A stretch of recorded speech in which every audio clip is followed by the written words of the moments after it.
বন্ধু, হয়তো আপনারাও আমার মতো হয়তো মধ্যবিত্ত বা অনেক দরিদ্র পরিবার থেকে বিলং করেন। তো দেখুন, সেই কারণে আজকে আমি আপনাদের কাছে এক অত্যন্ত গ্রামের এবং ছোট্ট পরিবারের এক অনির জীবনের কাহিনী বলছি, শুনুন। অনির বাড়ি ছিল টিনের চালের বাড়ি, একদম মানে বলা যায় একদম দরিদ্র পরিবারের। যেরকম বাড়ি হয়, ঘর হয়, তো সেরকম পরিবার থেকে বিলং করতো। বাবা দিনমজুরি কাজ করতো, মা বাড়িতে কাজ করতো। আর অনির সেই দরিদ্র বাড়িতে থেকে তার স্বপ্ন ছিল যে সে একদিন বড় ইঞ্জিনিয়ার হবে। তাদের সংসার কোনো রকম টানাপোড়েনের মধ্যে কোনো রকম চলে যেত। তো সে প্রায় স্কুল যাওয়ার পথে প্রতিদিন দেখতো শহরের দিকে ছুটে যাওয়া বাসগুলোর দিকে তাকিয়ে থেকে সবসময় দেখতো বাসের গায়ে লেখা আছে দুর্গাপুর টু কলকাতা, মানে কলকাতার দিকে যেতে বাসগুলোকে দেখতো। আর দেখে সে সবসময় মনে মনে ভাবতো, একদিন আমি এই বাসে করে আমি একদিন এই শহরে কলকাতায় আমি পড়তে যাব। তো দেখুন বন্ধু, মজার বিষয় হলো স্বপ্ন দেখা সহজ, কিন্তু দরিদ্র পরিবার থেকে বা মধ্যবিত্ত পরিবার থেকে না, স্বপ্নকে বাঁচিয়ে রাখা খুব কঠিন।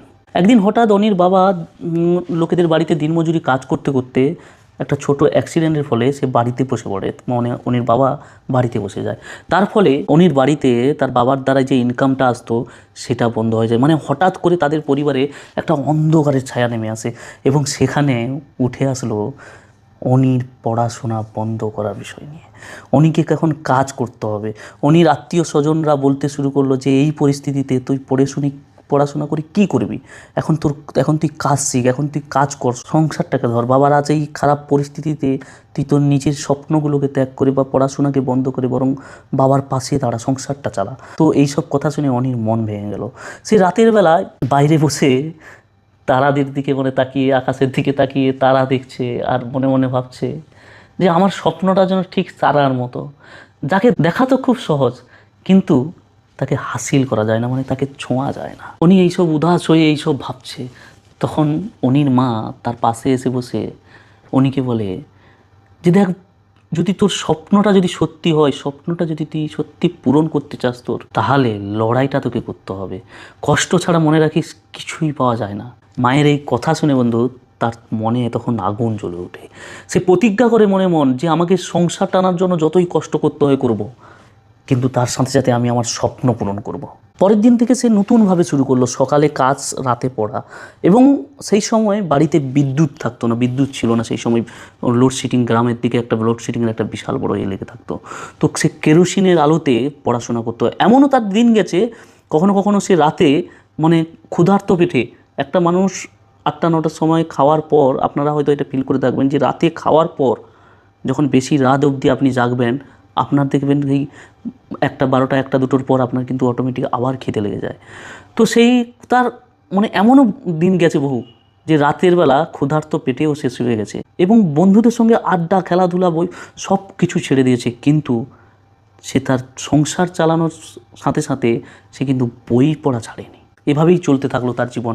এবং একসময় পরীক্ষার দিন আসে, এবং সবাই বলা বলি করতে শুরু করলো যে ও কিছু করতে পারবে না, ও পড়াশোনা করে না, ও করে না, ও পরীক্ষায় ও ফেল করবে, ও কিছু করতে পারবে না। কিন্তু রোহিত মনে মনে একমাত্র জানতো যে সে কিভাবে রাত জেগে প্রিপারেশন নিয়েছে। সে শুধু নিজের স্বপ্নের জন্য নয়, কোথাও না কোথাও তার ফ্যামিলির জন্য লড়াই করছে। তাই সে লোকেদের কথায় কান না দিয়ে প্রতিদিন নিজের পরীক্ষার জন্য, মানে দিন রাত নিজের ফ্যামিলির কাজ, বাড়ির জন্য কাজ করে, দিনমজুরি করে পরীক্ষার জন্য সে প্রিপারেশন নিতে আরও কড়াকড়িভাবে শুরু করলো। তার ফলে ফলাফল যেদিন বাড়ায়, পুরো গ্রাম অবাক হয়ে যায়, কারণ সে জেলায় টপার হয়েছে। সে চান্স পেল সেই কলকাতা শহরে, যে বাস দেখে সে স্বপ্ন দেখেছিল যে এই বাসে করে একদিন আমি কলকাতা শহরে পড়তে যাব।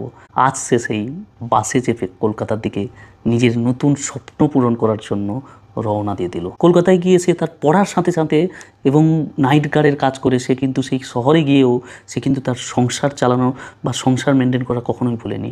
তো বছর কয়েক পর সেই অনি একজন সফল ইঞ্জিনিয়ার হয়ে ওঠে। গ্রামের সেই ঘর বদলে গেছে, সেই টিনের ঘরের জায়গায় এখন পাকা বাড়ি হয়ে গেছে। বাবার কাঁধে আর সেই দিন মজুরির বোঝা নেই, আর মাকেও পাড়ায় লোকের বাড়িতে কাজ করতে হয় না। একদিন বন্ধু, তাকে গ্রামের স্কুলে তাকে অতিথি হিসাবে ডাকা হলো। সেখানে ছোট্ট ছেলেদেরকে অনুপ্রেরণা করার জন্য একচুয়াল অতিথি হিসাবে তাকে ডেকেছিল। তো সেখানে সেই ছোট্ট ছেলেদের সামনে উনি বলল, আমি কোনো আলাদা মানুষ নই, আমার আর তোমাদের মধ্যে শুধু পার্থক্য শুধু একটাই, আমি হাল ছাড়িনি। মনে রাখো, পরিস্থিতি যত কঠিনই হোক না কেন, স্বপ্নকে কখনো ছোট করো না। কারণ একটা ছোট্ট দিনমজুরের ঘরের ছেলেকে একমাত্র স্বপ্নই পারে আজকে তোমাদের সামনে অতিথি হিসাবে দাঁড় করাতে। তাই আমার আপনার মতো গরিব দরিদ্র পরিবারের মানুষের স্বপ্ন যত বড় হবে, তারা জীবনে কঠিন পরিস্থিতিতে চলার জন্য ততটাই হসলা পাবে। কিন্তু হ্যাঁ, মন আমার মতো আপনাদেরকেও স্বপ্নটাকে কিন্তু বাঁচিয়ে রাখতে হবে। তো বন্ধু, এই যে দরিদ্র পরিবারের অনির জীবনের গল্পটা থেকে আমরা কি শিক্ষা পাই? আমরা আসলে এই শিক্ষাটাই পাই যে কষ্ট হচ্ছে সাময়িক, কিন্তু কখনো কষ্টের কথা ভেবে হাল ছেড়ে দাও কিন্তু কখনো উচিত না। মনে রাখবে, তোমার পরিস্থিতি তোমাকে কখনোই থামাতে পারে না যদি তুমি নিজে না থেমে যাও। আজ যারা এই গল্পটা শুনছো তাদের মধ্যে হয়তো এই মুহূর্তে খুব ঝড় চলছে, কিন্তু মনে রাখো, ঝড়ের পর, ঝড় গর্জন মেঘ বৃষ্টির পর কিন্তু আকাশ কিন্তু পরিষ্কার হয়। তাই স্বপ্ন দেখো এবং স্বপ্নটাকে বাঁচিয়ে রাখো এবং কঠোর পরিশ্রম করো। আর কখনো সাময়িক কষ্টের জন্য কখনো হাল ছেড়ে দিও না। সবসময়ের জন্য মনে রাখবে, স্বপ্ন যদি সত্যি তুমি দেখতে জানো, স্বপ্ন যদি তোমার সত্যি সলিড হয়, স্বপ্নটা যদি তোমার সত্যি নিজের খিদা হয়, তাহলে সেই স্বপ্নটাকে কিন্তু বাঁচিয়ে রাখার দায়িত্বও কিন্তু তোমার। যতদিন না সেই স্বপ্নটাকে বাস্তবিক রূপে না রূপান্তরিত করতে পারছো, সেই স্বপ্নটাকে কিন্তু বাঁচিয়ে রাখার দায়িত্ব কিন্তু সম্পূর্ণ আপনার। পরিস্থিতি, পারিবারিক সমস্যা, পারিবারিক পরিস্থিতি, দরিদ্রতা, বহু কিছু সমস্যা থাকতেই পারে, কিন্তু স্বপ্নটা যখন নিজের স্বপ্নটাকে সেই প্রচুর কঠিন পরিস্থিতির মধ্যেও বাঁচিয়ে রাখার দায়িত্বটাও কিন্তু নিজের। তো ভালো থাকবেন, সুস্থ থাকবেন। আর অবশ্যই আপনারা যদি পিসি বেলা ইউটিউব চ্যানেলে নতুন এসে থাকেন, তবে চ্যানেলটিকে সাবস্ক্রাইব করে চ্যানেলটির সঙ্গে সর্বদা জুড়ে থাকবেন। দেখা হবে আপনাদের সঙ্গে নেক্সট ভিডিওতে।